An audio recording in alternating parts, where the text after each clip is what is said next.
Okay, so let's start off by looking at the IELTS Reading Basics, Part 1. All right, and let's try to kind of focus on what are some of the basic of IELTS reading.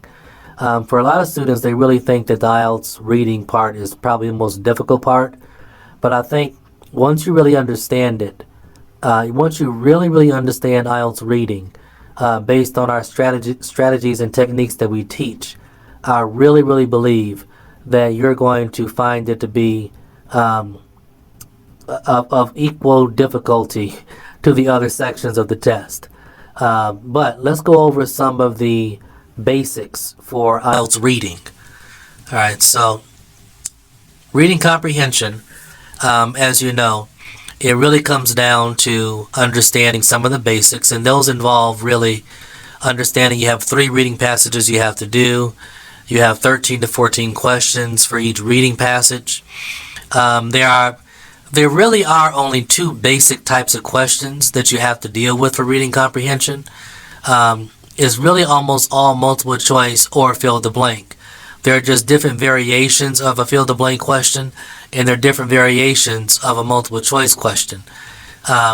And reading comprehension, most of the time, gets progressively more difficult, meaning that the first reading passage is going to be something that you can manage with, not with ease, but is your basic level. And then you have reading passage 2, which is more difficult, and reading passage 3 is actually more difficult also. The question types don't change, right? You'll have fill the blank questions in reading passage 1. You'll have fill the blank questions in reading passage 3. What makes it more difficult is, with each reading passage, the level of English that you have to be able to understand and comprehend and digest is more difficult and more complicated. It's very much like the listening section of the IELTS exam, where with the listening section, it gets more difficult as you go along, all right? So, we went over this in terms of the basics. You have a total of 60 minutes. So that means you only have 20 minutes to do one passage. A lot of students don't understand 20 minutes is a short amount of time. And for IELTS reading, there really is no time for you to read the passage and then answer the questions. You have to understand that you can actually start with the questions. You can start with the questions, because the questions are going to tell you what information is important to scan for and locate within a reading passage. That's how students are able to finish in 20 minutes time. Okay? And as you go through the video lectures with us, you're going to learn how to do that. Next, some of the keys to doing well. Definitely learning academic vocabulary. I can't say enough how important it is that you learn vocabulary. Really, you have to. Some students come to me sometimes and they say, "Well, what if I don't know vocabulary? What am I supposed to do?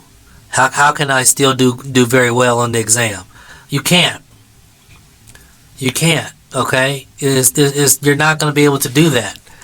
You're not going to be able to do very well.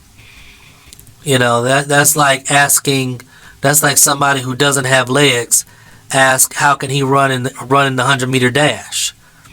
You can't run. You don't have any, so you need vocabulary. All right, and next you have to learn how to scan. Okay, you have to learn how to IELTS scan. And when I say IELTS scan, I say that because very often what you have to be able to do is understand the keywords in the question, and then be able to scan for synonyms of those keywords in the reading passage, so you know what's the right to read. All right, I'm going to give you a little bit of a breakdown and explanation of test design, of test design in terms of the IELTS exam. For the vast majority of the time, what they're doing is, when a person creates the test, what they're doing is they are looking at a sentence in a paragraph, and then from that sentence in a paragraph, they create a question. Okay, and so but when they create the question, they use synonym language. They don't use the exact language that's in the passage. And also within that sentence, very often, is where the answer is located. Sometimes what they do is they'll take 2 sentences from the passage, 2 sentences from a paragraph in the passage, And then when they make a question, they combine those two sentences into a question.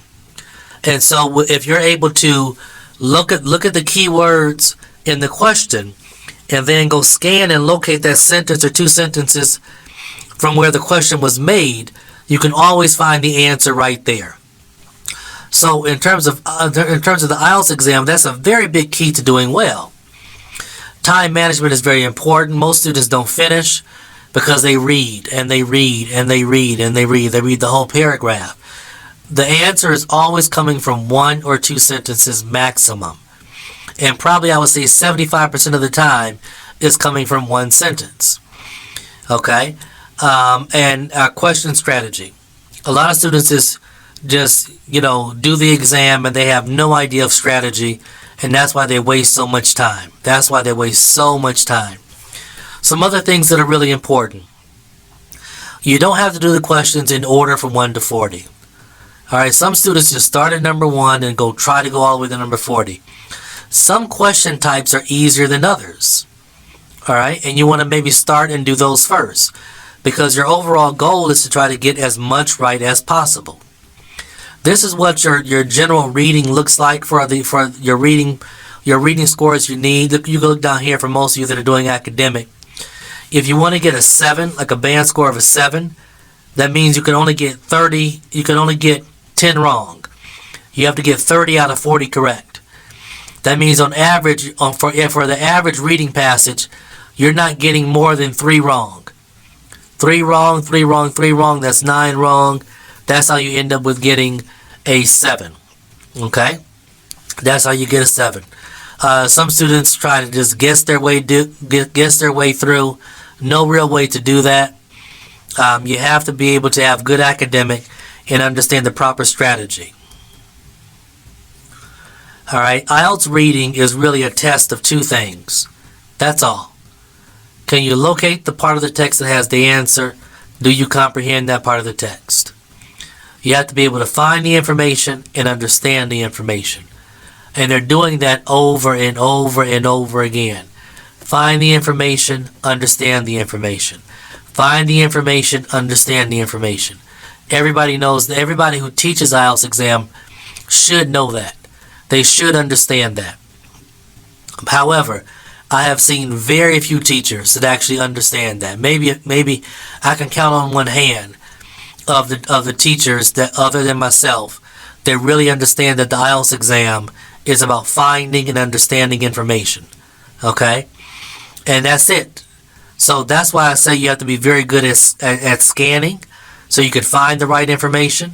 And then you have to have really good vocabulary so you can be able to understand very well. Alright? So also, these are our basics for IELTS reading. These are our basic set number 1. And in the next lecture, we're going to be going over a few more basics for IELTS reading. So I look forward to teaching you, and I think we're going to have a great success. I'll talk to you soon.